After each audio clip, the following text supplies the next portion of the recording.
नमस्कार बच्चों।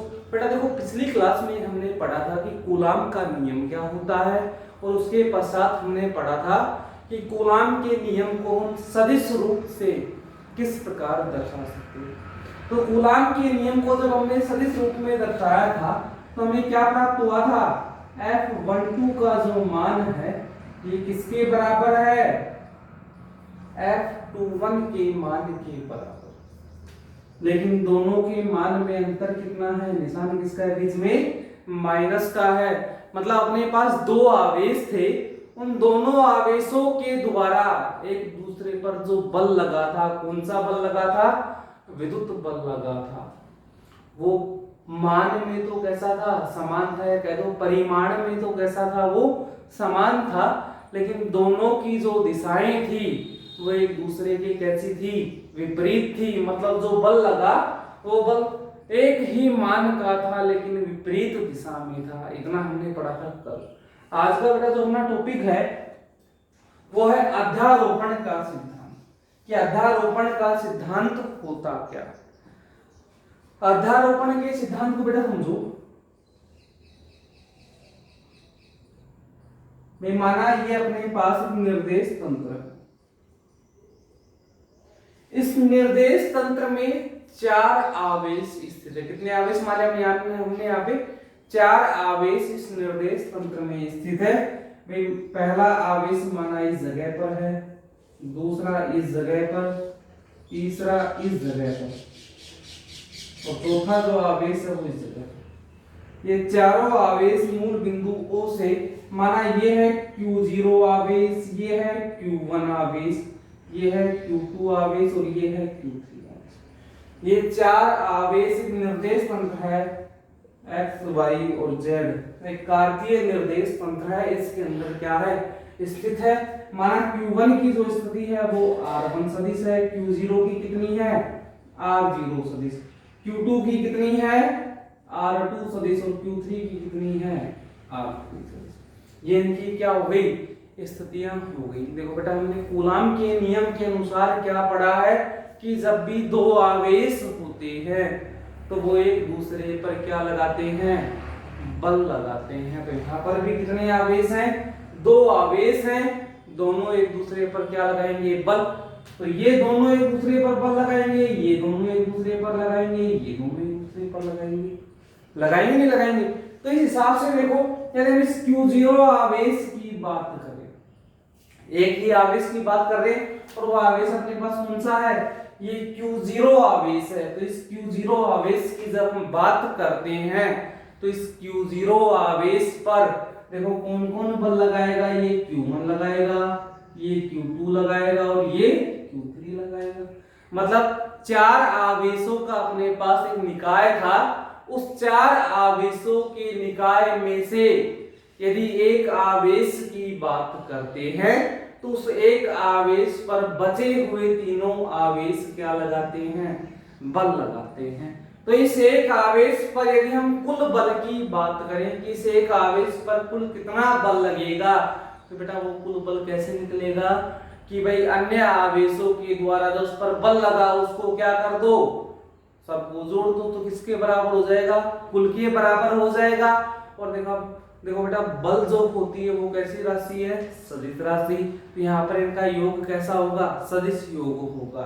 और यही क्या कहलाता है, अध्यारोपण का सिद्धांत कहलाता है। इसका अर्थ क्या हुआ कि किसी एक आवेश पर अन्य आवेशों द्वारा लगाया गया कुल बल कूलाम नियम के सदिश योग के बराबर हो। ठीक है बेटा, कैसे कि किसी एक आवेश पर निकाय के द्वारा कह दो या अन्य सभी आवेशों के द्वारा जो बल लगता है वो प्रत्येक आवेश द्वारा उस आवेश पर लगने वाले बल के कूलाम नियम से जो हम बल निकालेंगे उसके सदिश योग के कैसा होता है, बराबर होता है। और ये होता है अपना अध्यारोपण का सिद्धांत। इतना आया देखो समझ में। अब हम बात करते हैं यहाँ पर कुल बल निकालेंगे कि ये अपने पास एक आवेश था Q0 आवेश। इस Q0 आवेश पर कुल बल कितना लगा ये हम यहाँ पर ज्ञात करेंगे। तो देखो हम बात करते हैं, सबसे पहले इस Q0 पर माना किसने लगाया, Q1 ने लगाया। तो क्या आएगा, Q0 आवेश पर Q1 आवेश द्वारा लगाया गया Q0 जो आवेश था उस पर किसने बल लगाया? Q1 आवेश ने बल लगाया। तो किस पर लगा बेटा? 0 पर लगा। और किसने लगाया? 1 ने। तो क्या आ गया? F01 बराबर होगा किसके? देखो कूलाम नियम का फॉर्मूला क्या था कि किस पर लगा? Q0 पर किसने लगाया? Q1 अपॉन में दूरी R01 सदिश और इसकी क्या होगी? Q R01 सदिश। ये निकाला था हमने कूलाम नियम के सदिश निरूपण में, ये मान निकाला था नहीं निकाला था? तो क्या आया था यहाँ से? R01 क्या है? परिमाण है। इस परिमाण की क्यूब कर दी और ऊपर क्या आ गया? सदिश आ गया। इतना बल लगा किस पर लगा? Q0 पर लगा। और किसके द्वारा लगा? Q0 के द्वारा। अब इसके बाद हम आगे बात करते हैं अगले की।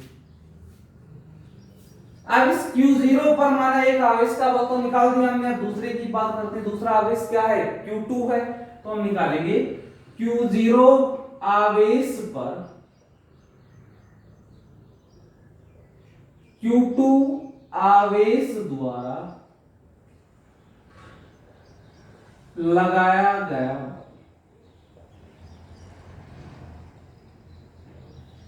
किससे निकालेंगे? कूलाम नियम से। तो देखो बेटा किस पर लगा है? बल को F से लिखा। किस पर लगा? 0 पर लगा। किसने लगाया? 2 ने लगाया। हो गया। बराबर क्या आएगा फॉर्मूला कूलाम नियम से कि Q0 Q2 अपॉन में R02 की क्यूब R02 समीकरण नंबर दे दो इसको। आ गया। ये भी हमने किसकी सहायता से निकाला है? कूलाम नियम की सहायता से। जो कूलाम नियम का सदिश निरूपण हमने पढ़ा था उसी की सहायता से ये अपना क्या आ गया? यहाँ पर मान आ गया। अब देखो बेटा Q0 पर Q1 ने बल लगा दिया, Q0 पर Q2 ने भी क्या लगा दिया? बल लगा दिया। अपने पास एक आवेश और है और वो कितना है? Q3। तो यहाँ पर क्या होगा? Q0 आवेश पर Q3 आवेश द्वारा लगाया गया, लगाओ क्या आएगा? F03 क्योंकि 0 पर लगा और किसने लगाया है? 3 ने लगाया। तो क्या होगा? F03 बराबर क्या आएगा कि Q0 Q3 अपॉन में R03 की क्यूब और R03 सदिश। मतलब Q0 आवेश पर 3 बल लग रहे थे। 3 आवेश उस पर क्या लगा रहे थे? बल लगा रहे थे। पहला कौन सा था? Q1 आवेश, दूसरा था Q2 आवेश और तीसरा कौन सा था? Q3 आवेश था। हमने इन तीनों आवेशों के द्वारा इस पर जो बल लगा Q0 पर वो हमने निकाल लिया। अब हम कुल बल की बात करते हैं। तो बेटा क्या आएगा? Q0 आवेश पर लगने वाला कुल बल। और बेटा देखो उस पर कितने बल लगे? 3 बल लगे। और कुल निकालेंगे तो किससे निकालेंगे? अध्यारोपण के सिद्धांत से क्या आ जाएगा? अभी कुल बल माना F सदिश लगा, किसके बराबर होगा? F01 सदिश, F02 सदिश और F03 सदिश। हो गया। और बेटा यही होता है अध्यारोपण का सिद्धांत कि किसी एक आवेश पर अन्य आवेशों के द्वारा जो बल लगता है वो कूलाम नियम के सदिश योग के कैसे होता है? बराबर होता है। समीकरण देखो F01 का मान 1 में है, F02 का मान 2 में है और F03 का मान किस में? 3 में है। तो क्या करोगे? समीकरण 1, 2 व 3 से कर दो। 1, 2, 3 से अपने पास बेटा क्या आएगा मान? यहां से आया F बराबर F01 का मान कितना है? कि Q0 Q1 अपॉन में R01 की क्यूब R01 का सदिश प्लस में के Q0 Q2 अपॉन में R02 का परिमाण और R02 का सदिश। तीसरे में क्या है, KQ0 Q3 अपॉन में R03 का परिमाण और R03 का सदिश। रख दिए तीनों के तीनों मान। अब बेटा आगे देखो इसके बाद क्या होगा। अब इनमें कॉमन देख लो बेटा, कॉमन क्या है इसके अंदर की कौन सा पद इसका कॉमन आता है। देखो कॉमन में अपने पास क्या है, KQ0 KQ0 KQ0, तो सब में से कॉमन क्या गया है निकालेंगे जब KQ0 आ गया कॉमन सब में से। आगे क्या बचा अंदर अपने पास, देखो Q1 अपॉन में R01 की Q, R01 का सदिश, Q2 अपॉन में R02 की Q, R02 का सदिश, Q3 अपॉन में R03 की Q और R03 का सदिश। ये हमने निकाल दिया अध्यारोपण के सिद्धांत से लगने वाला कुल बल किस पर, एक आवेश पर।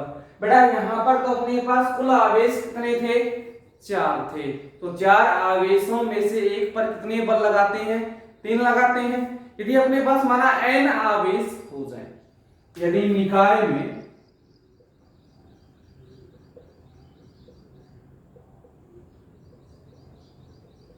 n आवेश उपस्थित,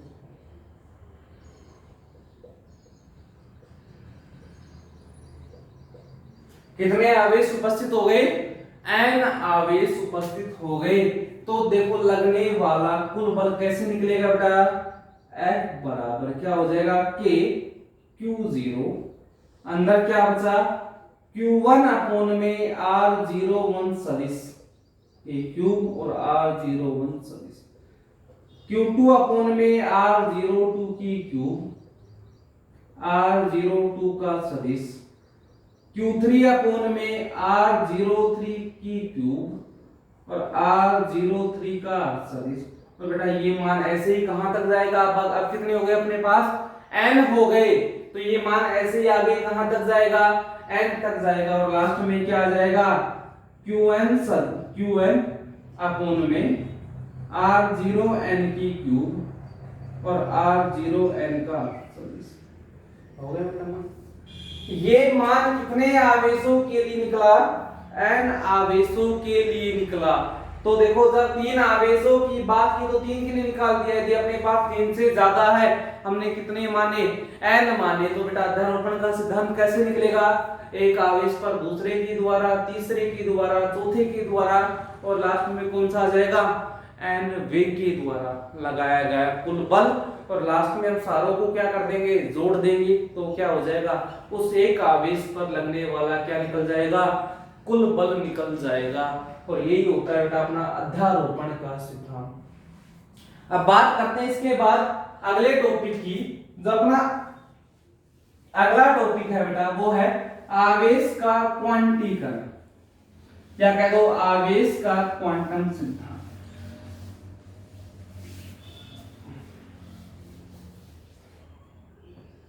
अगला अपना जो टॉपिक है वो है आवेश का क्वांटीकरण,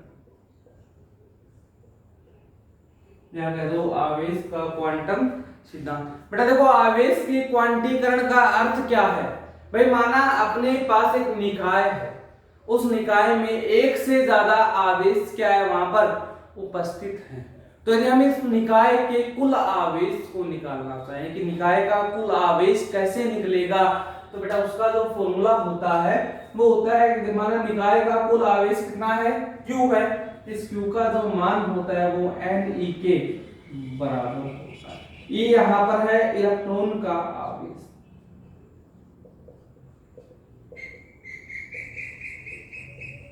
ये होता है आवेश का क्वांटीकरण, कि किसी निकाय का जो कुल आवेश होता है वो इलेक्ट्रॉन के आवेश का पूर्ण गुणज होता है, कि इलेक्ट्रॉन का जो आवेश होता है उसका कैसा गुणज होता है, वो पूर्ण गुणज होता है, और यही क्या होता है आवेश का क्वांटीकरण होता है। देखो अगर मान लो हमें इसको समझने के उदाहरण लेते हैं कि भाई माना अपने पास एक नाइट्रोजन परमाणु।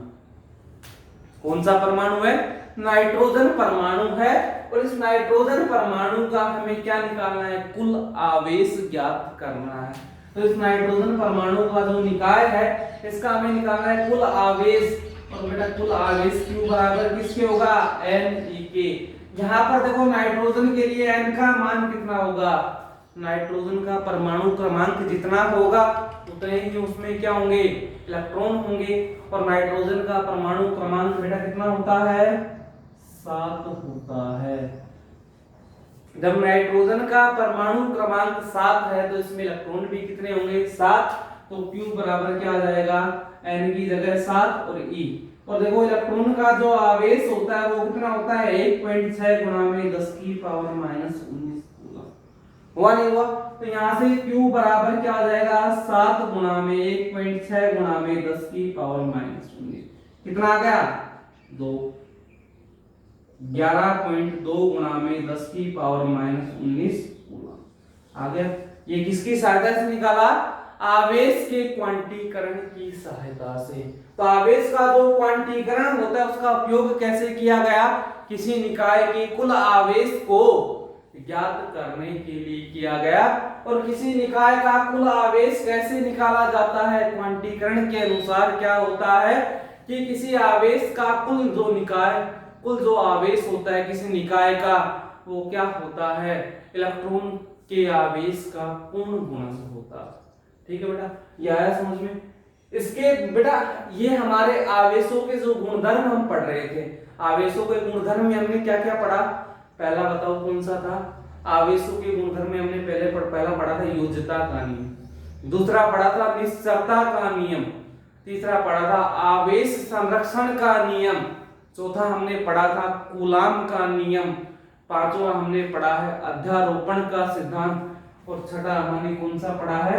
आवेश का क्वांटीकरण। ये सारे के सारे जो टॉपिक हैं अपने वो किसके हैं? आवेशों के गुणधर्म के हैं। इसके बाद देखो जो अपना अगला टॉपिक गुणधर्म अपने यहाँ पर खत्म हो गए। इसके बाद जो अपना अगला टॉपिक शुरू होगा वो अगला टॉपिक अपना है विद्युत क्षेत्र एवं विद्युत क्षेत्र की तीव्रता।